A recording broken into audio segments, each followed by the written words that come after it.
Bienvenue à tous, vous regardez Parlement Hebdo, 45 minutes d'actualité politique et parlementaire avec Aude Morakini. Bonjour. Bonjour Aude. Mickaël et bonjour à tous. On va passer en revue toute l'actualité et cette semaine, la grande conférence sociale, un test majeur pour la méthode Hollande. En lançant cette concertation avec tous les parlementaires sociaux, le président ambitionne de créer un nouveau pacte social à la française. Pas de grandes annonces à l'issue de ces débats, mais une feuille de route et un agenda des réformes pour 5 ans. C'est le premier choc social d'envergure pour le gouvernement. PSA Peugeot Citroën annonce la suppression de 8000 emplois. L'État qui refuse la restructuration voulue par PSA. François Hollande fait part de sa vive préoccupation. Quel avenir pour le site, mais aussi pour l'ensemble de la ville d'Aulnay-sous-Bois et le département? C'est ce que nous verrons avec notamment le maire de la ville. Enfin, débat accéléré pour loi urgente. Le texte sur le harcèlement sexuel a été voté au Sénat.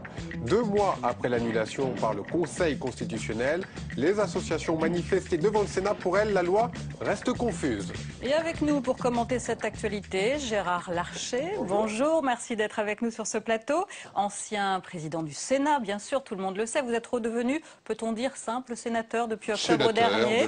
Voilà, dans un Sénat passé à gauche. Vous avez également été ministre délégué à l'emploi et au travail sous les gouvernements Raffarin et Villepin. On verra que ce sont 2 thèmes qui ont dominé l'actualité de la semaine. Nous y reviendrons.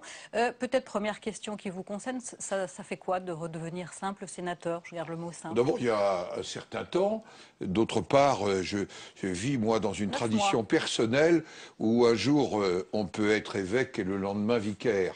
Donc, ça ne me pose aucune difficulté. Je suis représentant de mon département, les Yvelines. Je travaille à la Commission des Affaires étrangères et de la Défense, en m'y impliquant d'ailleurs, je le pense, assez largement. Et en même temps, je suis naturellement les questions sociales, les questions de compétitivité, les questions hospitalières avec une très très grande attention. Et bien entendu, je suis un politique qui agit et qui s'exprime. Voilà. Il y a une chose que peut-être qu'on sait un petit peu moins, c'est que vous êtes aussi administrateur du château de Chambord, notamment des chasses du château de Chambord. Les chasses, président de l'établissement public de Chambord. Chambord. On va préciser un petit peu les choses. Et notamment, vous êtes un chasseur également. Attendez, Chambord, ça n'est pas que la chasse. Je rappelle que la loi de 2005 a fixé pour Chambord, c'est d'abord un lieu extraordinaire de patrimoine, avec plus de 800 000 visiteurs qui découvrent le château. C'est un lieu de culture en ce moment. Il y a un merveilleux festival à Chambord jusqu'à la fin du mois, un festival assez divers, notamment avec une dominante musicale. Il y a des expositions. Et la deuxième dimension de Chambord, c'est naturellement son insertion très particulière dans un univers forestier, le plus grand clos en Europe, avec une fonction de réserve nationale de chasse, avec vocation notamment de travaux scientifiques et forestiers. Si on vous parle de ça, Monsieur Larcher, vous dites bien qu'il y a une petite arrière-pensée, c'est un endroit où on invite beaucoup. C'est surtout un endroit, c'est un terrain politique autant qu'un terrain de chasse. Attendez, naturellement, il faut réguler. Naturellement, il appartient au domaine national de Chambord de procéder à cette régulation. Vous invitez qui là-bas? Eh bien, nous sommes en train de le déterminer actuellement. Il y a des parlementaires, il y a des acteurs de la vie économique et il y a aussi ceux qui font la trame de la chasse dans notre pays, notamment les administrateurs et présidents de fédérations de chasse. Et vous l'avez rappelé, vous êtes aussi politique. La présidence en 2014, un retour à la présidence du Sénat, ça peut vous intéresser? Attendez, 2014, c'est d'abord la reconquête territoriale pour la nouvelle opposition. La reconquête territoriale, c'est-à-dire de retrouver l'assise dans les communes de France que nous avons progressivement perdue en une dizaine d'années. Ça commence comme ça, mais ça finit aussi peut-être par la présidence. C'est la logique. Si le territoire nous fait à nouveau largement confiance, eh bien, le choix des délégués sénatoriaux pourrait amener à un rééquilibrage politique pour représenter le pays différemment. Aussi. Après, c'est une décision que prendront les sénateurs. Le moment venu, ça leur appartient. En tous les cas, je participerai à la reconquête territoriale de toutes mes forces. Alors, nous allons commenter ensemble l'actualité de la semaine. Gérard Larcher, on commence le lundi avec la formule du jour, le compromis positif.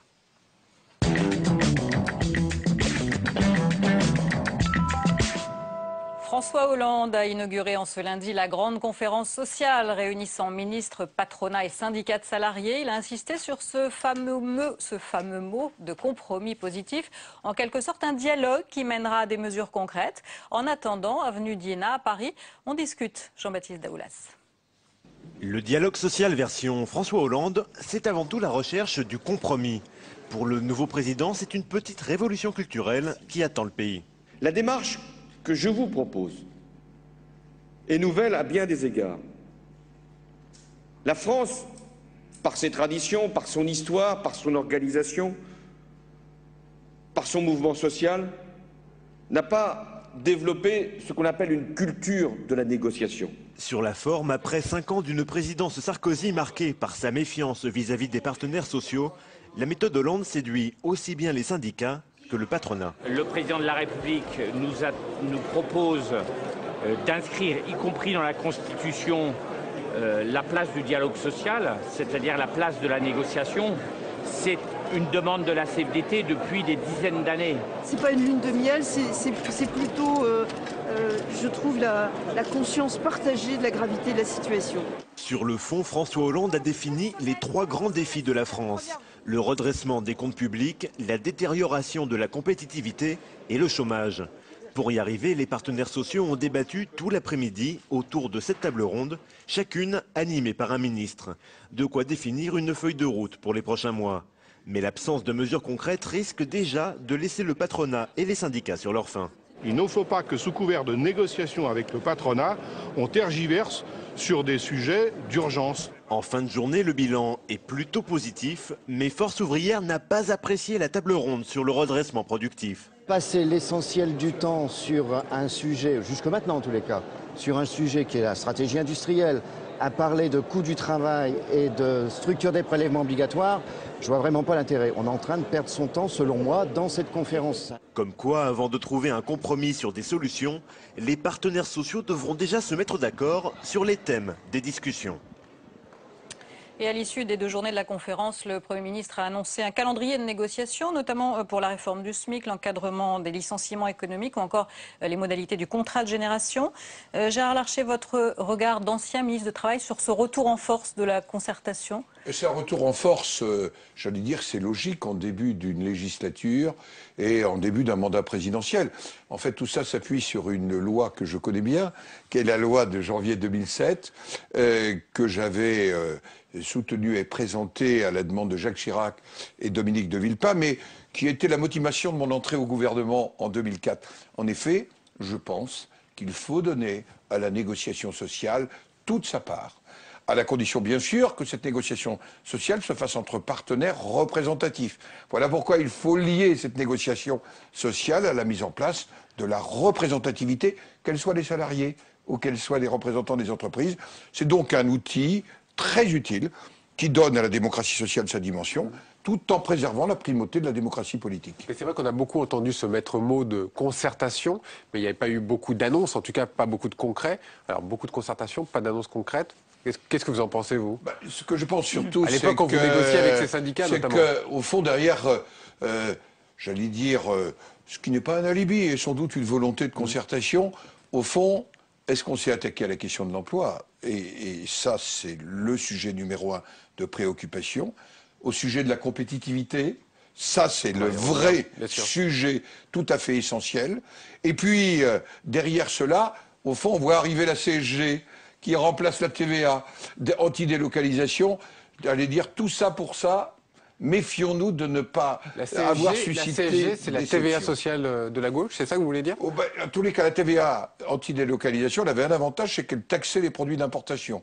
Et à un moment où on se pose la question de déséquilibre de concurrence entre des pays à bas coût et ceux qui ont un modèle social différent, j'allais dire abandonner l'outil CSG. Vous le savez, je m'étais exprimé au moment notamment du débat sur la dépendance. Je crois qu'on a un certain nombre d'outils, parmi lesquels la TVA, parmi lesquels la CSG, parmi lesquels la CRDS, une CSG différenciée d'ailleurs sur le patrimoine ou le capital, eh bien, d'un seul coup, on a l'impression qu'il faudrait défaire ce qu'ont fait les prédécesseurs pour faire différent. Est-ce qu'il ne serait pas temps de nous posions la question, dans la diversité de nos sensibilités, de plutôt co-construire que d'abord détruire pour reconstruire. Alors... J'ai, j'allais dire sur ce point, une approche de l'attitude que je vois aujourd'hui de la nouvelle majorité, j'allais dire, l'antisarkonisme n'a pas de sens aujourd'hui. Il est toujours là ?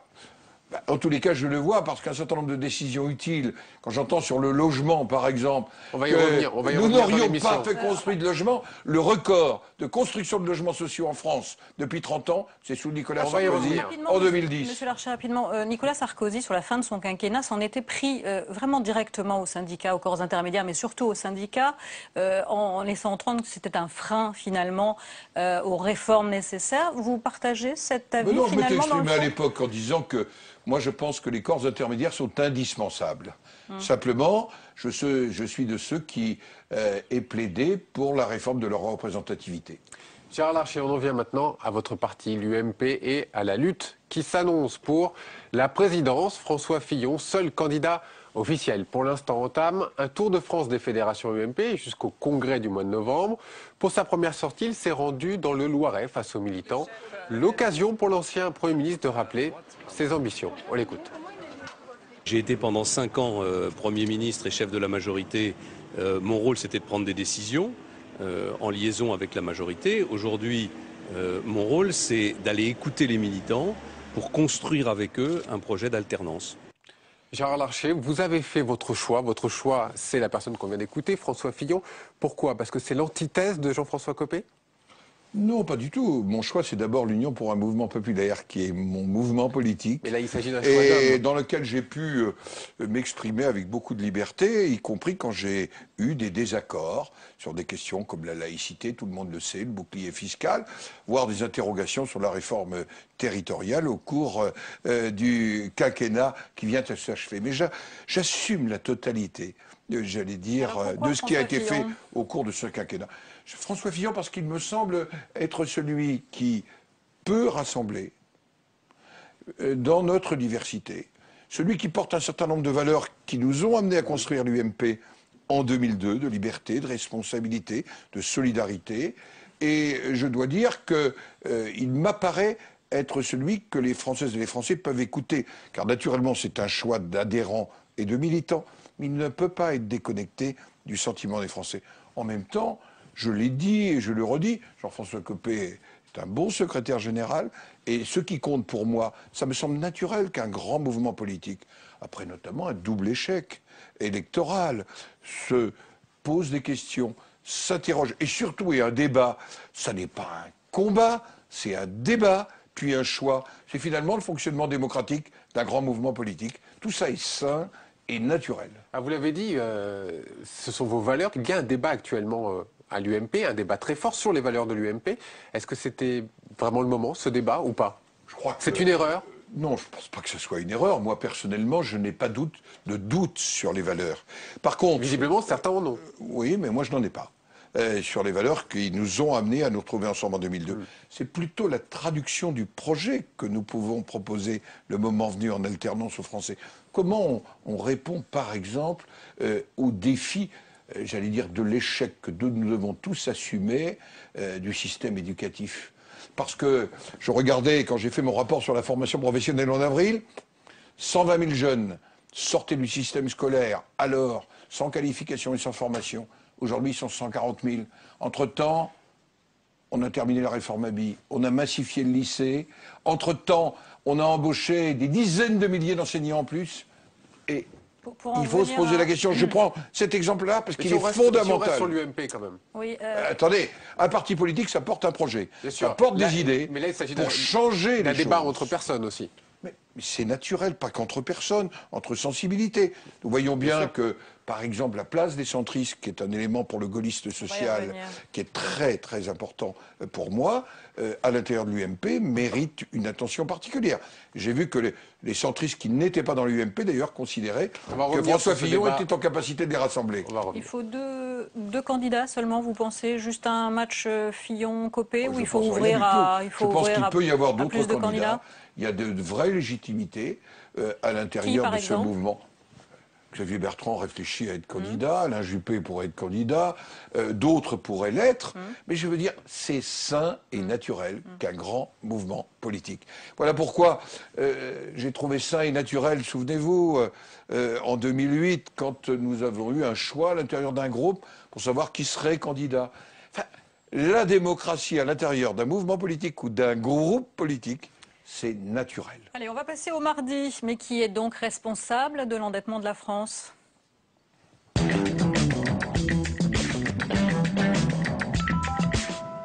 Ce mardi, donc, les députés se penchent sur les comptes de la nation, ceux de 2013, avec le débat d'orientation budgétaire qui fixe le premier cadre du prochain projet de loi de finances. Et puis, il y a eu un retour sur les comptes de 2011. Ça s'appelle le règlement des comptes. Et évidemment, cela a tourné au règlement de comptes sur cette fameuse question d'héritage fiscal. Petit échange à 3. Les 5 dernières années, structurellement, et indépendamment de la crise, notre pays a continué à s'endetter, à dépenser plus qu'il ne percevait, bref, à mener une politique de finances publiques que Jacques de Molay, brûlé pour cela, condamné, et que le roi de France, qui avait brûlé Jacques de Molay, avait précisément mené à l'époque. Mes chers collègues, la conclusion, et je le crains, sans appel pour ceux qui ont eu à présider aux destinées du pays ces 5 dernières années, ils ont laissé le pays s'endetter dans la dette et c'est désormais à une nouvelle majorité, un nouveau gouvernement à l'en sortir. Je n'ai pas le temps de vous parler ni de Jacques de Molay ni d'Enguerrand de Marigny. Je ne voudrais vous parler que d'une seule chose, c'est de la remarquable gestion du gouvernement Fillon pendant toute l'année 2011.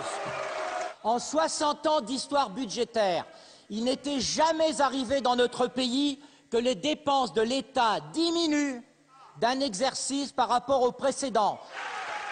Monsieur Carrez, qui s'est exprimé pendant tout son propos uniquement à l'opposition, n'est pas ici président de l'UMP seul, mais de la Commission des finances tout entière.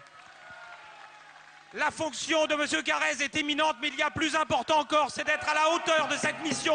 Force est de constater aujourd'hui que monsieur Carrez n'a pas été à la hauteur de la fonction qu'il a. Un président de la Commission des finances qui fait partie de l'opposition, tout de suite ça met de l'ambiance. Finalement, vous avez adopté aussi la même règle au Sénat. Enfin, le Sénat a adopté la même règle, ce n'était pas moi, puisque oui, à l'époque j'étais président, j'étais attentif, très attentif à l'opposition, mais nous ne fonctionnons pas suivant ce système. Je voudrais simplement dire, quand je vois cet échange, au-delà de ce qu'il peut avoir théâtral, et j'allais dire, depuis 30 ans, sous tous les gouvernements, notre pays a vécu un peu drogué à la dépense publique. Et c'est vraiment en 2011 que nous avons commencé à diminuer réellement les dépenses de l'État. Et j'allais le dire, et je l'ai assumé dans la campagne sénatoriale, les dépenses, la nécessaire décélération des dépenses des collectivités territoriales. Souvenez-vous des cris d'orfraie que nous entendions chez les socialistes quand le Premier ministre ou moi-même nous évoquions ce sujet. Aujourd'hui, nous sommes face à une réalité. Il est faux de dire que la crise n'a eu aucune incidence, ce n'est pas vrai.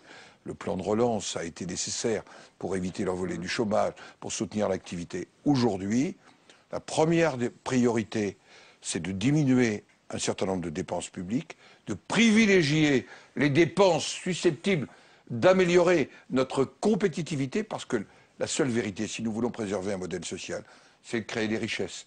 Or, je ne sais pas créer de richesses si je ne crée pas d'emplois. Et là, mon expérience de ministre du Travail, elle m'a démontré que c'est la seule manière de créer des emplois. Nous avons fait baisser le chômage entre 2005 et 2008 parce que nous avons eu une croissance au-dessus de 2%. Donc on revient peut-être sur la grande conférence sociale, quand il n'y a pas eu d'annonce forcément sur la compétitivité, et quand le MEDEF dit qu'il n'y a, le travail sur la compétitivité n'est pas fait. Vous dites qu'il y a une erreur du gouvernement actuel de Jean-Marc Ayrault ? Il faut que le gouvernement actuel fasse de la compétitivité sa priorité. La compétitivité, c'est bien sûr le coût du travail. Et on le voit dans le secteur automobile. C'est l'investissement dans la recherche-développement. C'est la priorité donnée à la formation professionnelle initiale comme continue. C'est fait par le gouvernement C'est la Ayrault poursuite. Attendez, on va voir dans les faits. En tout cas, c'est annoncé. J'assiste quoi ? Retraite à 60 ans plus 0,1 de charge salariale. Diminution, j'allais dire, du soutien aux heures supplémentaires. Voilà deux exemples que je vous donne qui concrètement alourdissent la charge des entreprises. Et donc, la priorité, c'est la compétitivité. Moi, je vais observer avec beaucoup d'attention les travaux de Louis Gallois, qui est un homme de qualité, sur cette question de la compétitivité. Je me souviens de ce qu'il disait sur la compétitivité de ADS et d'Airbus, à un moment où la parité euro-dollar était extrêmement en défaveur de la compétitivité de l'aéronautique européenne. Alors Gérard Larcher, on retourne au Sénat. Le dernier texte adopté sous le quinquennat de Nicolas Sarkozy est le premier à être abrogé par la gauche. Permettre l'agrandissement des maisons avec le minimum de contraintes. Le Sénat a mis fin à la majoration de ce que l'on appelle le droit à construire. La ministre du Logement s'explique dans l'hémicycle. On va écouter tout de suite Cécile Duflot. La loi du 20 mars 2012, et vous l'avez tous dit avant moi, a été le fruit d'une initiative très largement improvisée, qui n'a donné lieu qu'à un simulacre de concertation avec les acteurs du logement. Faire croire que la loi de majoration des droits à construire allait permettre la relance de l'offre de logement, en facilitant l'agrandissement des logements existants ou la production de logements nouveaux, était un leurre. On a pu s'en rendre compte. Gérard Larcher, on va parler du fond dans une seconde, mais j'ai une petite question. Abrogation des lois. Ce qu'on appelle vulgairement le détricotage des lois Sarkozy. Ça commence ici, au Sénat, avec cette loi. Ça avait commencé dès le mois d'octobre. Souvenez-vous, il y avait eu des votes de dizaines de milliards d'impôts. Le Sénat passe à gauche, mais l'Assemblée étant encore à droite. On en avait eu un avant-goût. Moi, je crois que ce n'est pas une bonne manière. Je vous le disais il y a un instant. Pourquoi ne pas avoir pris le temps? Je rappelle que cette formule de croissance de 30% du COS n'était pas obligatoire. Un certain nombre de communes, dont la mienne, Rambouillet, qui avait privilégié le logement social, j'ai pas loin de 30% de logements sociaux dans ma commune, qui avait privilégié notamment les formes alternatives d'énergie et qui avait donné du cost supplémentaire, nous nous apprêtions à ne pas appliquer, parce que la loi le prévoyait et que d'ailleurs le Sénat avait été attentif à ce que ça ne soit pas obligatoire. Est-ce qu'on ne peut pas se donner un petit peu de temps? Parce qu'au fond, le vrai sujet, c'est construire des logements. Et d'abord construire des logements sociaux. Or, c'est en 2010 qu'on a construit le plus de logements, dont 130 000 logements sociaux, à comparer aux 40 000 logements de l'année 2000 sous M. Jospin. La priorité, c'est cela. Libérer des terrains, notamment de l'État, pour construire des logements, j'y suis extrêmement favorable, d'autant que le précédent gouvernement l'avait déjà fait, en permettant la construction de 55 000 logements. Vous êtes d'accord pour dire qu'il y avait une sorte de chape de plomb pour les maires, avec cette loi de 30% supplémentaire? Mais pas une chape de plomb. Les maires avaient la possibilité de s'en sortir, puisque le maire de Rambouillet avait engagé la procédure pour ne pas l'appliquer. Donc ça ne s'appelle pas une chape de plomb, ça s'appelle une chape où il y a des lucarnes dont on peut sortir. Allez, on va passer au mercredi avec l'arrivée au Sénat de la loi sur le harcèlement sexuel.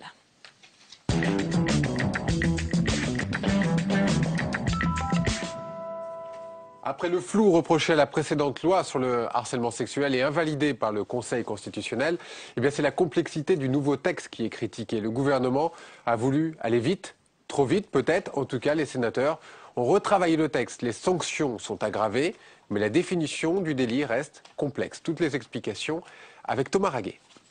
Il y a 2 mois, il disparaissait du code pénal. Il y fait aujourd'hui son retour. Le harcèlement sexuel sera désormais ainsi défini. Le harcèlement sexuel est le fait d'imposer à une personne de façon répétée des propos ou agissements à connotation sexuelle.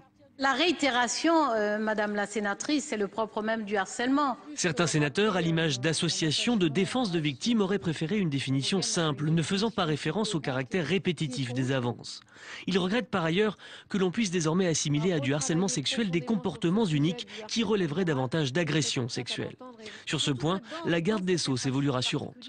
Il ne s'agit pas d'utiliser cet acte unique pour déqualifier par exemple des infractions plus graves telles que l'agression sexuelle ou le viol, qui n'est pas seulement une infraction, qui est un crime. Au final, la majorité se dit satisfaite par ce nouveau texte. Je crois qu'on l'améliore parce qu'on couvre beaucoup plus de cas qu'auparavant. Et puis je crois qu'on l'améliore à cause d'un amendement qui a été adopté hier et qui est passé un peu inaperçu, c'est l'amendement sur la vulnérabilité économique et sociale. Quand vous êtes dans la situation de détresse économique, c'est là où vous êtes potentiellement plus la victime. Donc je crois qu'on a fait un beau travail en ajoutant ce point dans le texte. Une nouvelle définition du harcèlement sexuel qui, sur le fond, fait consensus à gauche comme à droite. Nous sommes d'accord avec l'architecture du projet de loi et ce qui a été retenu, d'ailleurs essentiellement par le groupe de travail et par la commission des lois. L'Assemblée nationale devrait pour sa part voter conforme d'ici la fin juillet. Gérard Larcher, pourquoi est-ce que c'est si difficile de s'entendre sur la définition de harcèlement sexuel? On l'a encore vu là dans le sujet, la loi reste quand même un petit peu floue, non? D'abord, il faut noter que nous avons été unanimes pour voter ce texte. Bien sûr. En même temps, Chantal Joanneau, Muguet-Dini ont posé un certain nombre d'interrogations avec la préoccupation de protéger du harcèlement. Est-ce un acte répétitif ou non? Et Jean-Jacques Hyest a dit à nouveau l'importance d'être clair et précis dans les arguments juridiques. Peut-être là, je comprends l'urgence. Je comprends l'urgence et sans doute je l'aurais partagé. Mais on ne s'est pas suffisamment inspiré des 7 propositions de loi, me semble-t-il, qui existaient, et notamment du Sénat. On légifère souvent bien vite. Trop vite, trop vite parfois.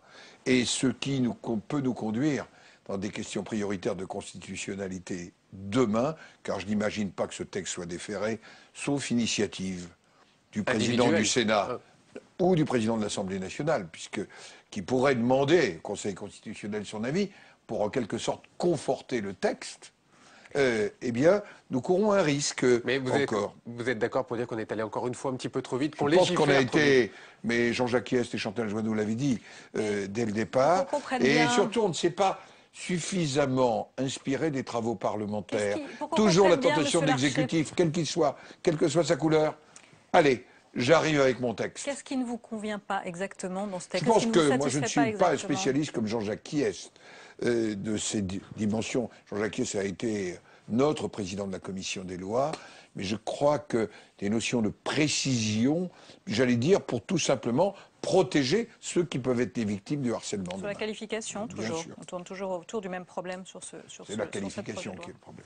Allez, on repasse par l'Assemblée. Dans l'une des salles du Palais Bourbon se joue en ce mercredi un petit événement politique, la création d'un nouveau parti, un parti centriste né d'une dissidence du Nouveau Centre. Et c'est Jean-Christophe Lagarde qui va être le président de cette force européenne démocrate. Il lui restera à trouver sa place car dans la galaxie centriste, il y a déjà 6 partis existants. Germain Andrieux. C'est une planète de plus dans la galaxie centriste. La FED, la force européenne démocrate de Jean-Christophe Lagarde. L'objectif de l'ex numéro 2 du Nouveau Centre, simplifier la situation. C'est pour rendre lisible aux yeux de l'opinion publique la possibilité de faire une confédération comme l'était l'UDF. C'était très lisible pour l'opinion publique et c'est la séparation, la vie en petite chapelle qui ne permet pas cette lisibilité. C'est justement ce que nous voulons bousculer. Bousculer les chapelles pour créer une cathédrale, c'est notre objectif. En attendant la cathédrale, ce nouveau parti est le 7e du centre droit si l'on prend en compte l'ambigu modem de François Bayrou, le Nouveau Centre de Hervé Morin, la Convention démocrate de Hervé de Charette, l'Alliance centriste de Jean Arthuis, la gauche moderne de Jean-Marie Bockel, sans oublier bien sûr le Parti radical valoisien de Jean-Louis Borloo. Mais entre une confédération ou un nouveau grand parti à l'image de l'UDF, rien n'est encore tranché. Je crois que le modèle qui peut réussir, c'est la construction d'un nouveau parti politique au centre droit de la vie politique, d'un parti large qui rassemblerait tout le monde et pas une juxtaposition de chapelles. Donc il y a un débat à avoir entre nous. J'ai dit qu'il fallait laisser les égos de côté. Quand on regarde une fois de plus les difficultés de la France, avec une politique ambitieuse et courageuse qu'il faut porter, vous voyez les plans sociaux qui arrivent, ces problèmes de compétitivité, nos bricolages et nos petites chapelles, nos problèmes que l'on peut rencontrer au sein des centristes n'intéressent que peu les Français. Ce qu'ils veulent, c'est des hommes et des femmes capables de prendre des responsabilités et de montrer un chemin. Et pour montrer le chemin du centre, un seul leader naturel est attendu, Jean-Louis Borloo. Le président du Parti radical pourrait prendre la tête d'un grand rassemblement, au plus tôt pour la rentrée, mais pour le moment, aucun calendrier officiel n'a été fixé. Alors Gérard Larcher, vous faites partie de cette droite sociale qui se rapproche du centre. On voit là, il y a un député Philippe Vigier qui parle de bricolage. Vous voyez comment, vous, la création de ce 7e parti centriste? D'abord, comme gaulliste social, qui est mon positionnement politique et j'allais dire les racines de mon engagement, je dois dire que le centre est une réalité de la vie politique française. Encore aujourd'hui? Bien sûr, c'est une réalité. Nous le voyons dans l'expression, y compris parfois un peu perdue, d'un certain nombre de nos concitoyens au moment des élections.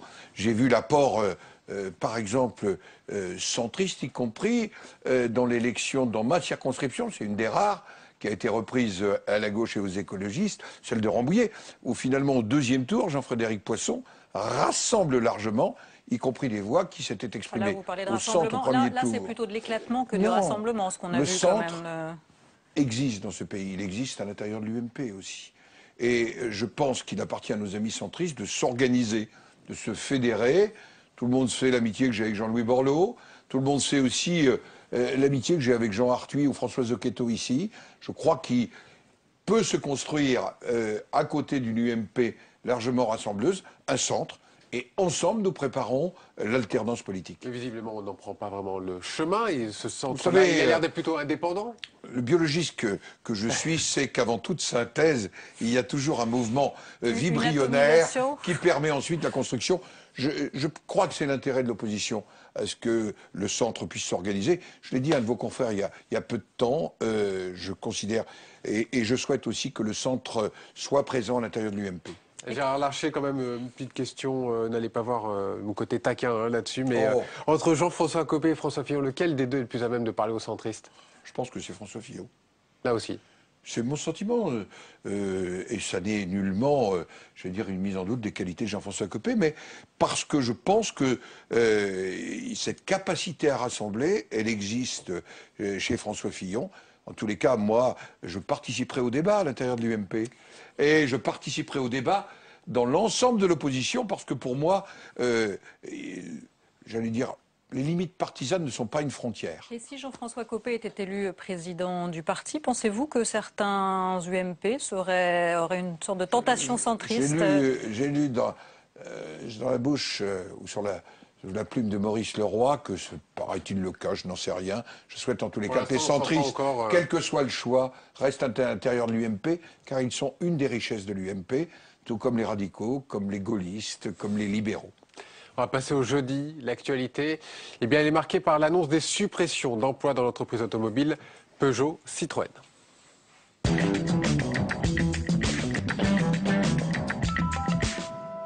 Un choc pour la France. Voilà comment le Premier ministre a réagi aux 8000 suppressions de postes chez PSA d'ici 2014. La principale usine touchée est celle d'Aulnay-sous-Bois, en Seine-Saint-Denis. Alors, au-delà des suppressions de postes et du désarroi des salariés, eh bien, c'est tout un département qui est touché par cette annonce, comme le montre ce reportage de Paul Bouffard.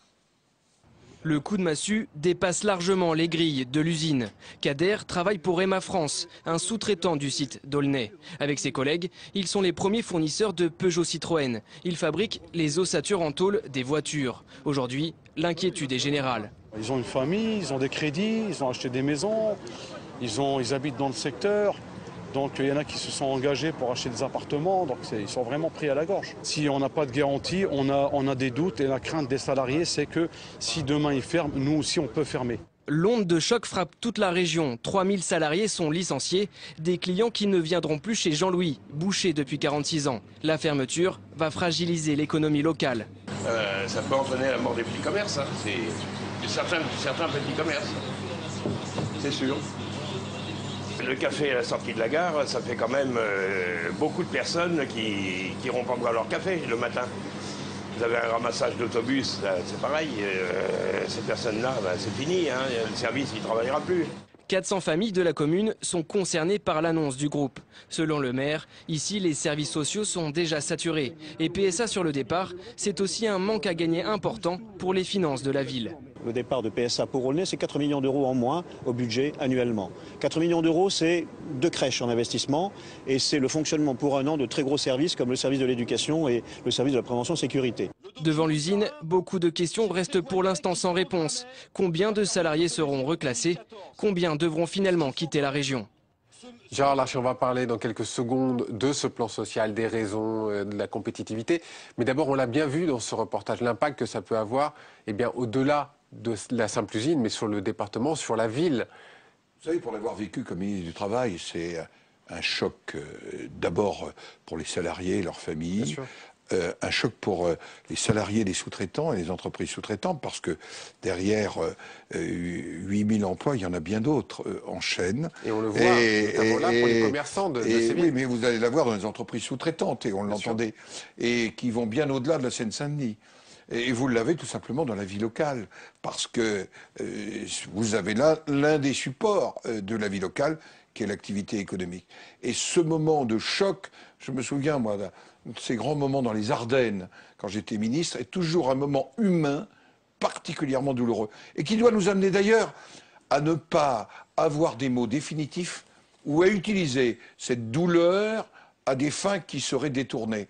Attention aux mots qui blessent ou aux faux espoirs. Il faut construire un avenir pour ses salariés et il faut construire un avenir pour l'industrie. C'est ça l'enjeu quand nous vivons un tel drame, parce que c'est un drame. Et je pense que le président de la République, quand il a exprimé sa très vive préoccupation, il est tout simplement dans la diversité politique de ce que nous sommes, un homme qui aujourd'hui exerce comme président la responsabilité et qui voit des milliers et des milliers de nos concitoyens touchés de plein fouet. Et nous savons bien que ce sujet, il est posé. D'autant plus que c'est une entreprise, Peugeot, qui avait fait le choix de rester en France par rapport à une autre entreprise automobile.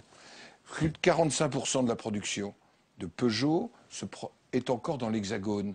C'est moins le cas de Renault. D'accord. On touche là au cœur du problème. Ils n'ont pas choisi le low cost. Et donc, nous devons envisager, pour une entreprise de cette nature, la compétitivité. Est-ce que la compétitivité, ça s'appelle la délocalisation? Moi, je ne m'y résous pas. Je pense que la compétitivité, c'est le grand sujet. Ce sont des choix économiques, vous l'avez dit. Ils n'ont pas choisi le low cost, ils sont restés en France, à l'inverse d'une autre entreprise française. Qui s'appelle Renault. Bien sûr. Appelons un chat un chat. Moi, je suis dans un département où il y a Flins, où je vois la décélération, et où il y a Poissy, où je vois le maintien, voire le développement d'un certain emploi. Renault se porte mieux que Peugeot. En apparence, mais pour la France, mais pour la balance des paiements française. Je rappelle qu'il y a 10 ans, l'industrie automobile participait positivement à notre balance du commerce extérieur. Aujourd'hui, c'est négatif. Nous réimportons des véhicules de l'extérieur. Le vrai sujet aujourd'hui, c'est est-ce que le site France est compétitif pour une industrie automobile? Le sujet s'est déposé en Allemagne. J'étais ministre. Monsieur Hartz était le DRH de Volkswagen. La grande crise de Volkswagen en 2004, vous savez, c'était très douloureux. Moins 10% d'emplois. Mais un débat qui est la naissance des plans que nous appelons chez nous compétitivité emploi. Et alors pourquoi l'Allemagne C'est-à-dire une réponse. Parce que l'Allemagne a pratiqué, il faut le dire, un plan social. Est passé de 28 heures, 80, 28,8, pardonnez-moi les fractions, à 35 heures, sans augmentation salariale. Et là, les mesures compétitivité Vous emploi voyez, étaient supprimées. avec des mesures compétitivité absolument drastiques, avec des accompagnements de formation professionnelle et avec des garanties sur l'emploi. Ça a été le plan allemand. Eh ben, c'est à mon avis, pour reprendre une formule du président de la République, peut-être ce niveau de dialogue social qu'on doit atteindre dans ce pays. Naturellement, je comprends les exigences des salariés, de leurs représentants, mais en même temps, vous êtes dans une entreprise privée. Cette entreprise privée, est-ce qu'elle peut continuer à perdre 200 millions d'euros chaque mois? Il faut la mettre en situation de compétitivité. Il faut par contre être totalement exigeant sur les mesures de reclassement, d'accompagnement. D'ailleurs, les salariés bénéficieront de mesures que nous avions proposées, Jean-Louis Borloo et moi-même, dans le cadre des plans de sauvegarde de l'emploi, sous l'autorité de Jacques Chirac, de Jean-Pierre Raffarin, puis de Dominique de Villepin. Philippe Varin, le patron de PSA, dit qu'il faut baisser le coût du travail.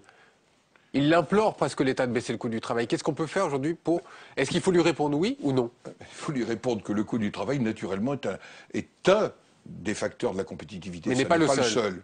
La recherche, le développement, la formation des hommes, les modes de financement, tout ceci. Mais naturellement, la question de la compétitivité.